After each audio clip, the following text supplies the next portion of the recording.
Salut à tous, aujourd'hui on va tester cette Whipped GTS. Donc pour être un peu plus puriste, on dira Numo GTS.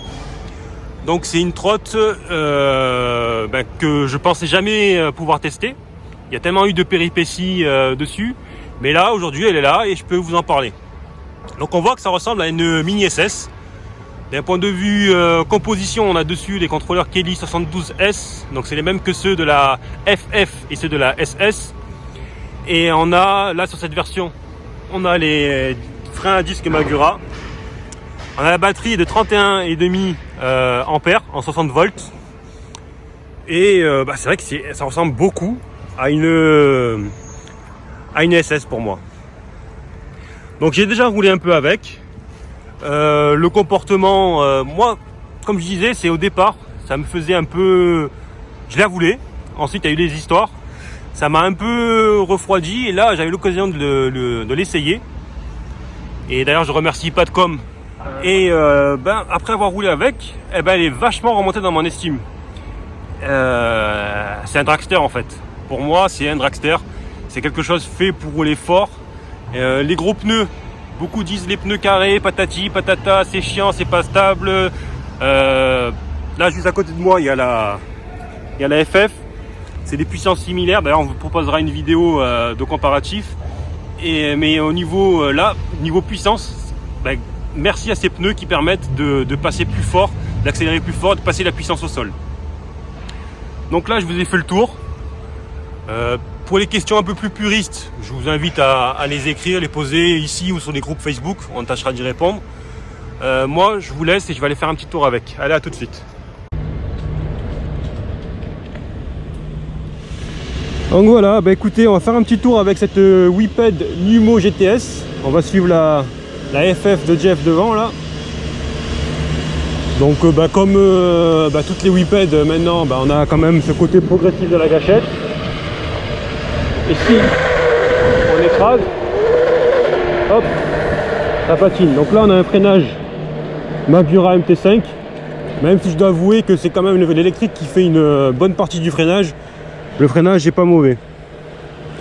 Les pneus larges permettent, comme je disais dans l'intro, de passer un peu plus la puissance facilement. Elle est moins agile, mais bon, après ça n'empêche pas de tourner convenablement, quoi. Je veux dire, il n'y a pas de souci pour moi là-dessus. Je pense que je l'avais dit, ou je vous en parlerai en conclusion. Cette trotte, je l'avais commandée en version grosse batterie. Donc là, la 45 ampères, là on est sur la version 31,5.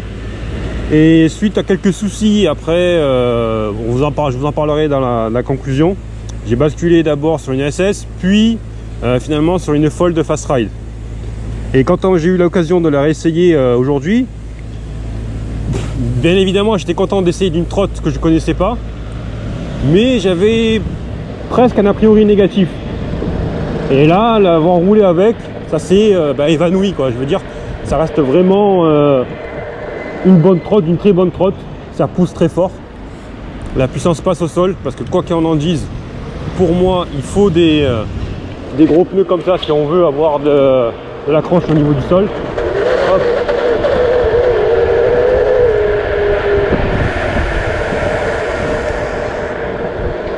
Le freinage est en rapport avec l'accélération. Non, c'est très bien, hein. Alors évidemment, elle est moins agile que la FF, mais ça suffit largement. La position de conduite est également un petit peu plus basse. Enfin, je veux dire, le cintre, pardon, est un petit peu plus bas que la FF, mais c'est un plaisir. Donc j'ai pas flashé, j'ai pas le gros coup de cœur où je vous dis à chaque fois c'est la meilleure trotte, etc. Là, pour moi, c'est plus une utilisation dragster et avec la possibilité aussi de... Hop, petit feu rouge, hop. Alors, faire une petite accélération.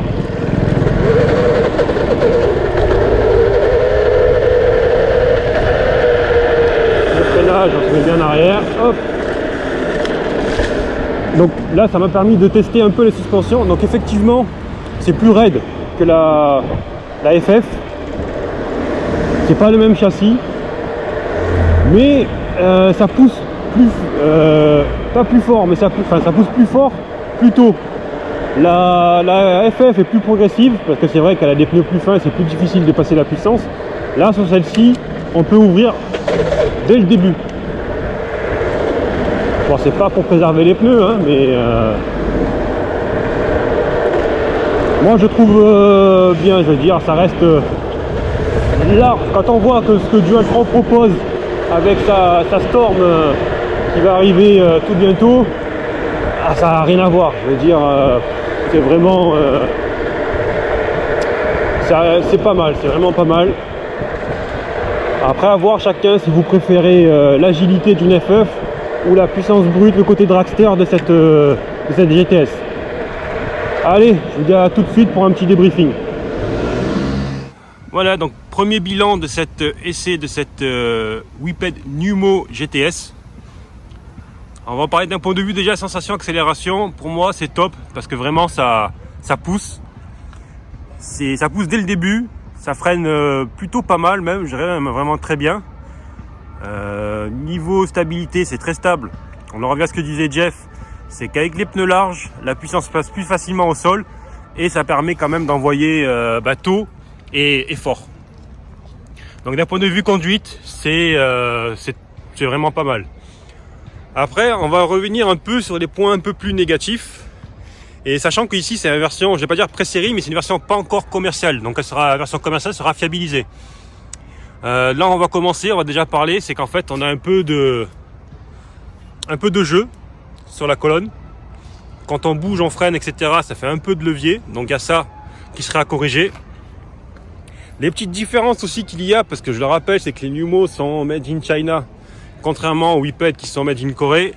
On va commencer, je vais vous montrer tout de suite. On voit que le câblage moteur il est assez fin. Ça fait penser plus à du Mini Motors qu'à de Whippet. Là, on va regarder notre défaut. Regardez, c'est pas ajusté. On va dire, dans tous les cas, ça sera jamais étanche. Je trouve ça moche. Les bouchons de charge, je vais vous montrer. Ça, c'est la version Numo. Ici, si vous regardez bien. Donc je vous la montre en gros plan. Il n'y a pas, vous voyez, il n'y a pas d'ergot, il n'y a rien au niveau de là. Ici, je vous montre la version sur une Whippet, c'est une FF à côté. Je dévisse, regardez. Là, sur les côtés, il y a des ergots pour fixer le chargeur, enfin la prise de charge. Là, Whippet. Ici, Numo. Donc après, on nous soucie détail. Chacun verra midi à sa porte. Mais comme je dis, dans tous les cas, ça sera changé quand ça sera en version commerciale. On a des jolis petits disques montés à l'envers. Il y a aussi, si on regarde la visserie, là on voit qu'il y a bien tout ce qu'il faut, etc. Je vais vous basculer à l'autre côté. Bah là, il manque quelque chose. Aussi, si je veux basculer, enfin parler d'autre chose, là je regarde, on voit qu'il y a un petit jour. Là, si on bouge un peu, il y a le jour. Alors que sur l'autre côté, sur une Whippet comme la FF là-bas, il n'y a pas.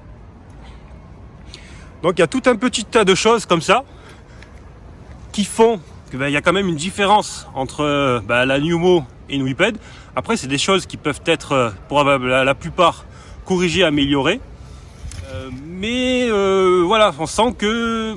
Je vais pas dire qu'il faut pas se tromper, attention, c'est une très bonne trotte. Hein. Aujourd'hui, vous me demandez entre ça et une Thunder, je prends ça. Une Storm et ça, je prends ça. Je veux dire, malheureusement, pour l'importateur, c'est qu'entre temps, entre le moment où moi je l'avais commandé au mois de février-mars, celle-ci, en GTR, entre temps, il a mis trop de temps et il y a eu les Fold qui sont sortis.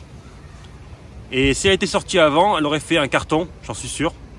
Et là, elle se vendra. Parce que comme je disais, par rapport à l'autre trotte qui est là-bas, celle-ci, c'est plus un dragster qui peut accélérer très fort tout de suite grâce à ses larges pneus. Là-bas, c'est plus un truc agile pour tourner, piloter, qui accélère aussi très fort, mais qui a plus de difficultés à passer la puissance au sol. Donc aujourd'hui, est-ce qu'il faut acheter cette trotte? Moi, ma cible, c'est plus la trotte de là-bas au fond. Mais celle-ci, pour tous ceux qui aiment faire des courses de ligne droite, etc., c'est une très bonne base. Je dis base parce qu'il y a la place pour mettre une plus grosse batterie. Les contrôleurs, c'est des monstres, c'est ceux qu'il y a sur la SS. Donc je pense que là-dessus, il y a un fort potentiel tuning amélioration custom sur cette trotte. Donc si vous avez des questions, n'hésitez pas. On tâchera d'y répondre ou au moins d'aller chercher les réponses. En attendant, moi je vous souhaite une bonne journée et je vous dis à plus tard. Ciao.